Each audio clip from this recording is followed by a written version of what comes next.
warahmatullahi wabarakatuh. Perkenalkan, nama saya Sri Oktarani. Saya dari jurusan Pendidikan Agama Islam, Staihu Bulaton Duri. Baiklah, saya akan membuat tugas akhir mata kuliah Desain Pembelajaran 2, dosen pengampu Muhammad Fikri Azhari, MPDI. Baiklah, saya akan membuat tugas yang berjudul Isu-isu Pendidikan Islam di Sekolah Umum. Pengertian pendidikan Islam. Pendidikan Islam adalah proses belajar yang bukan sekedar mendengar atau mengamati guru atau ustadz menyajikan materi pembelajaran, akan tetapi siswa atau peserta didik harus mempunyai peran dalam pembelajaran sehingga peran itu menjadi pengalaman baginya dan akhirnya diharapkan menjadi perubahan ke arah yang lebih baik dan dalam hidupnya yang sesuai dengan syariat dalam Islam. Menurut Aziz Sabani, pengertian pendidikan Islam adalah suatu bentuk proses belajar yang pada intinya mampu menggerak atau mengubah tingkah laku setiap individu, masyarakat, dan alam yang ada di sekitarnya. Peran metode pengajaran sebagai aktivitas asasi dan juga dipergunakan sebagai profesi di antara profesi asasi dalam kehidupan bermasyarakat. Selanjutnya, tujuan dan ruang lingkup pendidikan agama Islam. Tujuan pendidikan ialah membangun manusia seutuhnya. Manusia seutuhnya mencakup unsur-unsur jasmani dan rohani. Oleh karena itu, perkembangan lahiriah dan batiniah yang selaras, serasi, dan seimbang harus tercapai. Seperti halnya dasar pendidikan, maka tujuan pendidikan Islam juga identik dengan tujuan Islam itu sendiri. Hal ini sempat menimbulkan pandangan yang beragam daripada ahli didik terhadap pendidikan Islam.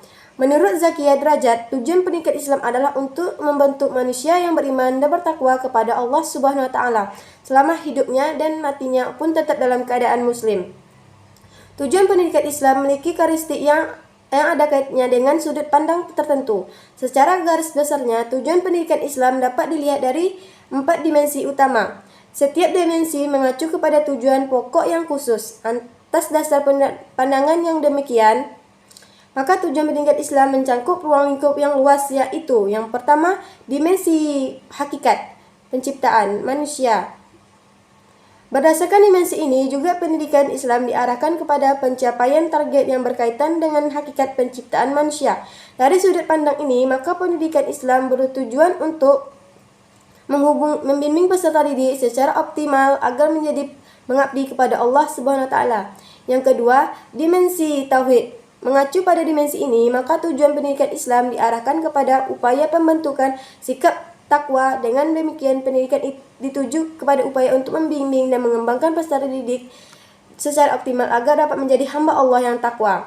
Yang ketiga, dimensi moral. Di dalam dimensi ini, manusia dipandang sebagai sosok individu yang mempunyai potensi fitriah. Maksudnya, bahwa sejak dilahirkan pada diri manusia sudah ada sejumlah potensi bawaan yang diperoleh secara fitrah. Menurut Quraisy Shihab yang dikutip oleh Akmal Hawi, potensi ini mempunyai 3 kecenderungan utama, yaitu yang benar, yang baik, dan yang indah. Yang keempat, dimensi perbedaan individu. Secara umum, manusia memiliki sejumlah persamaan, namun di balik ini, sebagai individu, manusia juga memiliki berbagai perbedaan antara individu yang satu dengan yang lainnya. Kenyataan ini menunjukkan bahwa manusia sebagai individu secara fitrah memiliki perbedaan. Selain itu, perbedaannya juga terdapat pada kadar kemampuan yang dimiliki masing-masing individu. Jadi secara umum, tujuan pendidikan agama Islam bertujuan untuk meningkatkan keimanan, penghayatan, dan pengalaman peserta didik tentang agama Islam sehingga menjadi manusia muslim yang beriman bertakwa kepada Allah Subhanahu.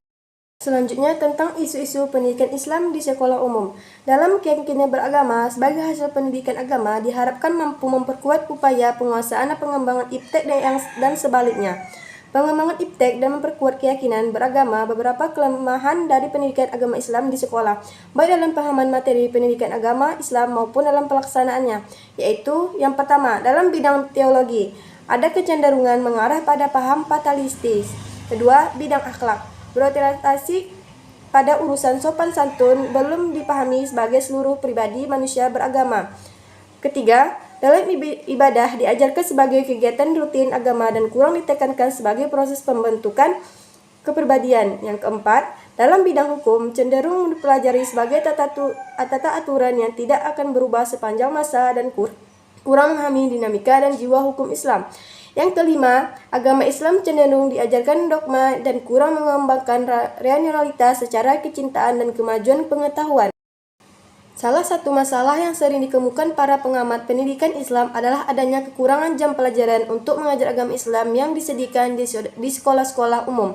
Masalah ini yang dianggap sebagai penyebab utama timbulnya kekurangan para belajar dalam memahami, menghayati, dan mengamalkan ajaran agama. Abu Dinata dan bukunya Manajemen Pendidikan memberikan solusi alternatif yang dapat digunakan dalam mengatasi kekurangan jam pelajaran agama yang diberikan di sekolah. Solusi tersebut antara lain: yang A. Mengubah orientasi dan fokus mengajar agama yang semula berpusat pada pemberian pengetahuan agama dan artinya memahami dan menghafal ajaran agama sesuai kurikulum menjadi pengajaran agama yang berorientasi pada pengalaman dan pembentukan sikap pengamatan melalui pembiasaan hidup sesuai dengan agama. Yang B. Melakukan kegiatan ekstrakurikuler yang dirancang sesuai dengan kebutuhan penekanan utamanya pada pengamalan agama dalam kehidupan sehari-hari. Yang C. Meningkatkan perhatian, kasih sayang, bimbingan, dan penguasaan yang diberikan oleh orang tuanya di rumah. Yang D. Melaksanakan tradisi keislaman yang didasarkan pada Al-Quran dan Al-Sunnah yang disertai dengan penghayatan dan pesan moral yang terkandung di dalamnya. Yang E. Pembinaan sikap keagamaan melalui media informasi dan komunikasi. Selanjutnya, tentang problematika pengajaran pendidikan agama Islam di sekolah umum. Yang pertama, problematika how. Dalam pendidikan, problematika how adalah masalah pendidikan subjek yang melaksanakan aktivitas pendidikan dan masalah anak didik yang dikenai sarana aktivitas pendidikan. Yang kedua, problematika why. Dalam proses pendidikan, tidak semua pelaksananya bisa berjalan dengan lancar, tetapi juga akan dijumpai rintangan-rintangan atau hambatan. Kesulitan tersebut bisa terdapat pada semua faktor pendidikan yang menghambat jalannya proses pendidikan. Yang ketiga, problematika where. Pola pendidikan Islam dalam keluarga. Ada 3 tempat pendidikan bagi seorang anak, yaitu keluarga, sekolah, dan masyarakat. Sistem pendidikan pada masing-masing tempat tersebut tidak sama dan modelnya pun berbeda.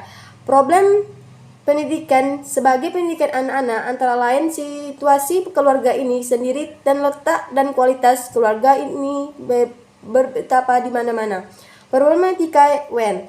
Masalah when atau kapan, yaitu kapan bagusnya saat yang tepat untuk memberikan suatu pujian bagi tingkat perilaku anak didik yang positif. Pemberian tugas berkenaan dengan usia anak, sebaiknya harus tahu kapan waktu-waktu untuk memberikan berbagai model pendidikan kepada anak sesuai tingkah usianya. Yang kelima, problematika what. Problem what atau apa menyangkut dasar, tujuan, bahan atau materi, sarana, prasarana, dan media. Yang keenam, problematika how. Masalah how atau bagaimana berkenaan dan cara didik atau metode yang digunakan dalam proses pendidikan. Anak didik mempunyai bakat yang berbeda-beda. Pendidikan harus mengakui adanya perbedaan.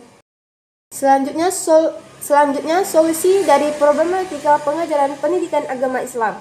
Upaya yang dapat dilakukan untuk melaksanakan dan mengembangkan kurikulum pendidikan agama Islam di SMP dan SMA pada masa yang akan datang, menurut Abdurrahman dan Muhammad Fauzi yang dikutip oleh Akmal Hawi adalah: yang A. Pelaksanaan pendidikan agama Islam harus lebih intensif dengan lebih menekankan pada pendidikan akhlak. Yang B. Penyusun dan pengembangan kurikulum pendidikan agama Islam pada masa yang akan datang harus menggunakan pendekatan eksperimental, yaitu dengan melibatkan para pakar dalam bidang ilmu yang lain. Yang E. Agar pelaksanaan kurikulum pendidikan agama Islam dapat berjalan dengan baik dan mencapai hasil maksimal, maka jam pelajaran perlu ditambah dari 2 jam per minggu menjadi 4 jam per minggu. Yang D. Pendekatan ekstrakurikuler pengajaran pendidikan agama Islam harus dibawa ke tatanan realitas sosial, tidak hanya sebatas teori dan berlangsung dalam kelas semata. Yang E. Evaluasi yang harus dikembangkan adalah mengukur sikap perilaku keberagamaan. Yang F. Perlunya meningkatkan fasilitas, kualitas keilmuan yang sejahteraan guru agama serta menciptakan pendidikan yang lebih kondusif dan agamis. Selanjutnya, kesimpulan. Pendidikan agama Islam adalah pendidikan manusia seutuhnya. akal dan hati, rohani dan jasmani, akhlak dan keterampilannya. Pengertian tersebut akan terlihat jelas bahwa Islam menekankan pendidikan pada tujuan utamanya, yaitu pengabdian kepada Allah Subhanahu wa taala secara optimal. Yang kedua, problematika yang menyangkut proses pelajaran pendidikan agama Islam, yaitu 5W1H. Yang pertama, problematika how. Kedua, problematika when. Yang ketiga, problematika where. Dan yang keempat, problematika what. Yang kelima, problematika why. Dan yang keenam, problematika how. Solusi dari problematika pengajaran pendidikan agama Islam, yaitu pelaksanaan pendidikan agama Islam harus lebih intensif dengan lebih menekankan pada pendidikan akhlak. Selanjutnya, penyusunan dan pengembangan kurikulum pendidikan agama Islam pada masa yang akan datang harus menggunakan pendekatan interdisipliner, yaitu dengan melibatkan para pakar dan dalam bidang ilmu yang lainnya. Selanjutnya, agar pelaksanaan kurikulum pendidikan agama Islam dapat berjalan dengan baik dan mencapai hasil maksimal, maka jam pelajarannya perlu ditambah dari 2 jam per minggu menjadi 4 jam per minggu. Selanjutnya, pendekatan ekstrakurikuler pengajaran pendidikan agama Islam harus dibawa ke tatanan realitas sosial, tidak hanya sebatas teori dan berlangsung dalam kelas semata. Selanjutnya, evaluasi yang harus dikembangkan adalah pengukuran sikap perilaku keberagamaan. Selanjutnya, perlunya meningkatkan fasilitas, kualitas keilmuan dan kesejahteraan guru. Baiklah, hanya segitu isi materi saya tentang isu-isu pendidikan Islam di sekolah umum. Lebih kurangnya saya mohon maaf. Wassalamualaikum warahmatullahi wabarakatuh.